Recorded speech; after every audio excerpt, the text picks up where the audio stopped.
Salut et bienvenue sur ma chaîne, moi c'est Roxana et dans la vidéo d'aujourd'hui, comme vous l'avez déjà constaté, dans la miniature, voire l'intro de cette vidéo, j'ai réalisé un modèle en pull qui se retrouve dans le magazine Burda du mois du octobre 2021, c'est celui-ci, et je vais l'ouvrir pour vous montrer encore mieux. C'est le pull 123 en taille 36 jusqu'à 44 sur le côté droit, il est là. Avant de vous montrer le tutoriel, parce que j'ai tout filmé en fait, je vous ai fait un pas à pas, étape par étape, si ça vous donne envie de le faire. Je me suis donné la liberté de faire quelques petites modifications au niveau du châle, de l'écharpe, parce que je ne sais pas si vous avez déjà vu la vidéo dans laquelle je présentais ce magazine-ci, mais je vous disais au moment où je me suis arrêtée sur ce pull que je trouvais que l'emplacement, la couture qui tenait le châle, l'écharpe, je trouvais que c'était pas trop bien placé. Donc voilà, j'ai fait une petite modification dans ce sens-là. Dans le magazine, ils ont utilisé une maille et après sur l'image, je vois pas trop bien, mais on dirait que c'est une maille un peu douce, mais je ne suis pas tout à fait sûre. Dans tous les cas, moi j'ai utilisé pour la partie basse, le pull, une maille viscose assez élastique avec un fil doré, très sympa. C'était une chute, une grande chute qui restait, donc j'ai essayé de rentrer et je suis rentrée pile poil dans le tissu qui restait. Et pour la partie en haut, j'ai utilisé une autre grande chute. C'est pareil, c'est une maille un peu élastique d'une autre couleur. Mais je trouve que l'ensemble va assez bien et je vais vous montrer tout de suite. Donc il s'agit de celui-ci. Là, il est sur le centre, mais vous l'avez vu dans la vidéo, qu'est-ce que ça a fait. Donc là, vous avez la partie haute du châle, l'écharpe. Je vais essayer de me rapprocher, mais bon, avec la lumière, on ne voit pas grand-chose.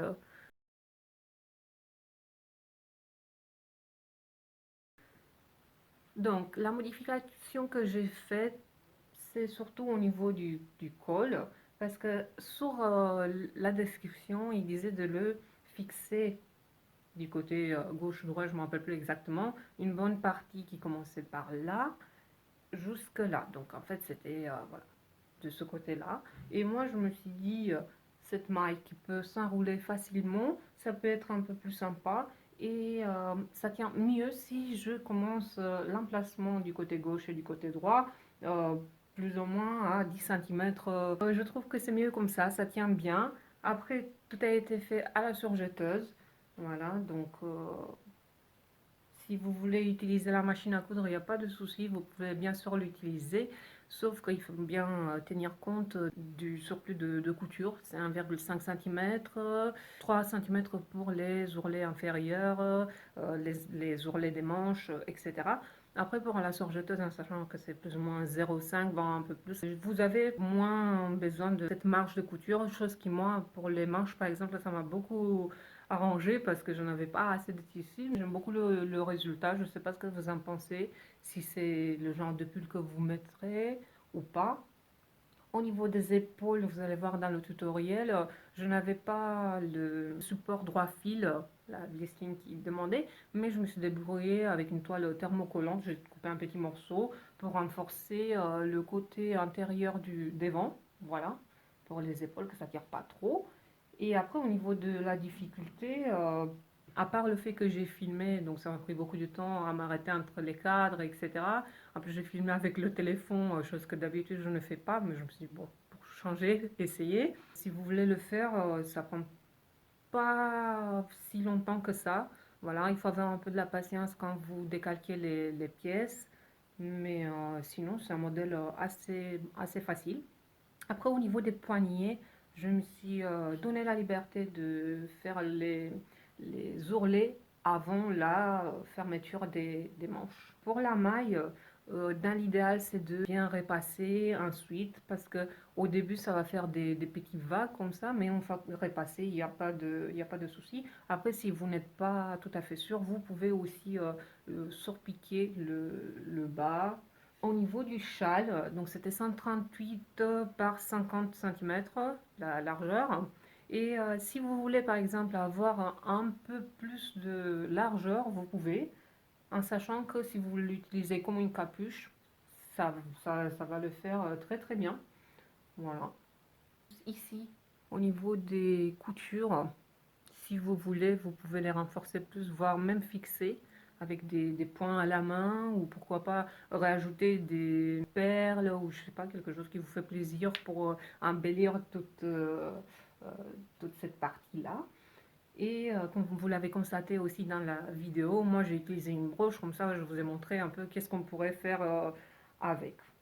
Au niveau du repassage, ne repassez pas très très chaud. Moi j'ai fixé mon fer à repasser sur la soie et ça a été très très bien. Ensuite, est-ce que j'ai autre chose à rajouter?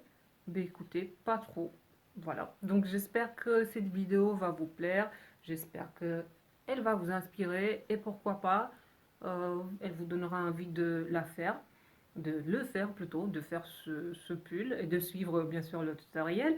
Et si oui, n'hésitez pas à me laisser dans les commentaires si ce type de vidéo vous plaît. Comme ça, moi, à l'avenir, je sais si je vais continuer à en faire ou si je pars sur autre chose qui vous intéresse plus.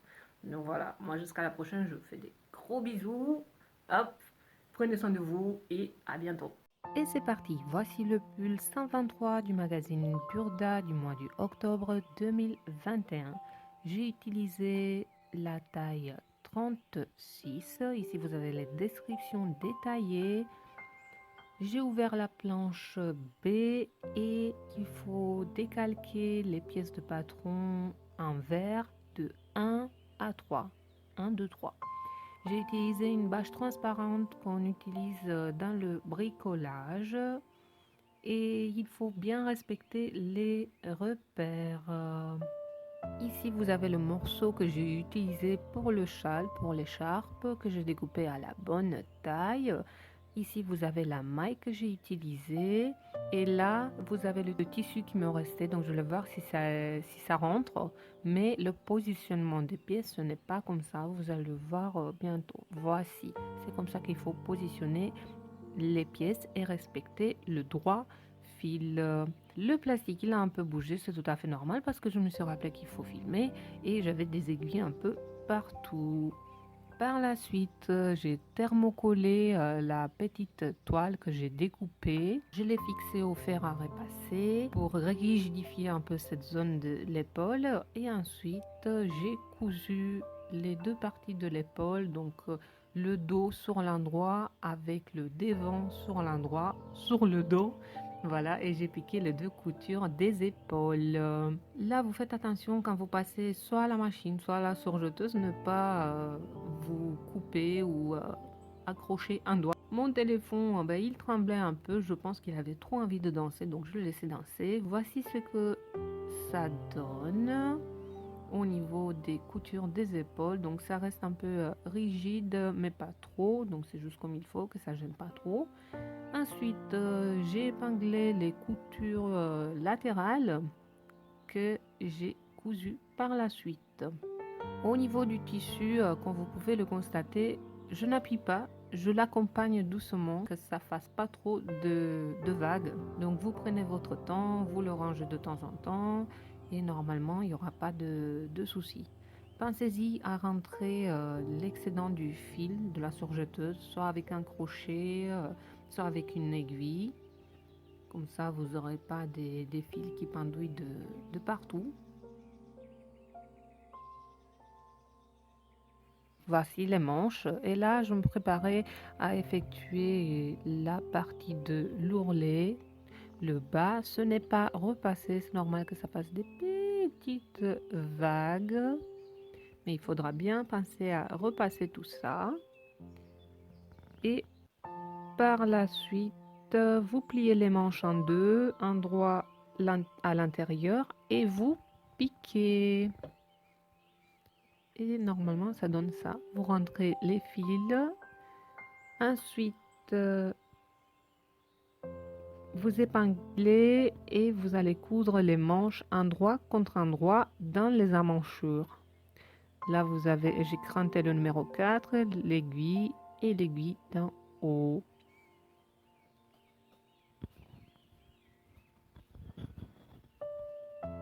Voici une manche qui est déjà prête, fixée, elle bouge plus.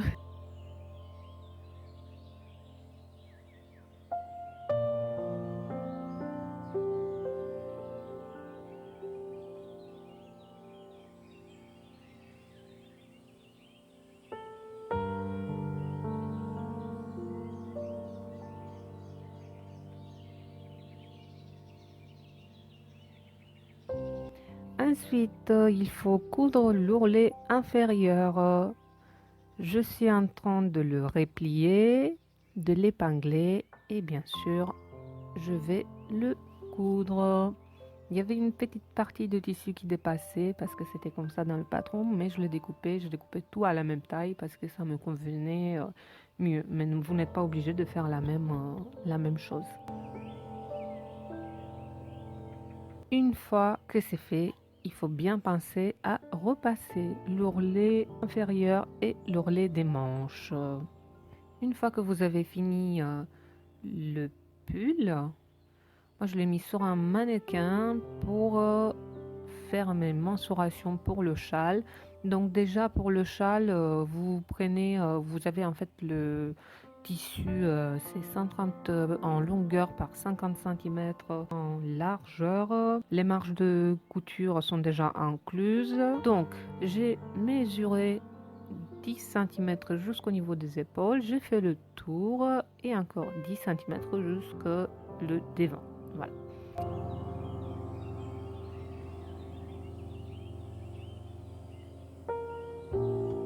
Ensuite, j'ai pris mon grand morceau pour l'écharpe, je l'ai plié en deux. J'ai calculé mes mensurations avec la grande ouverture au milieu et ensuite j'ai tout passé à la surjetteuse. Une fois que j'ai fini ça, j'ai rentré les fils et j'ai retourné le tissu sur l'endroit.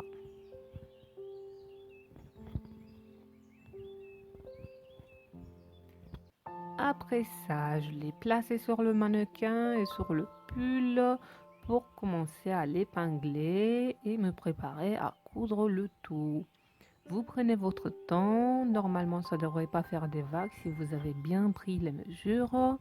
Vous épinglez le tout et vous le passez à la machine délicatement. Ne tirez pas sur le tissu, ça ira très bien. Et vous repassez le tout. Voilà. Merci d'avoir regardé cette vidéo. Bisous.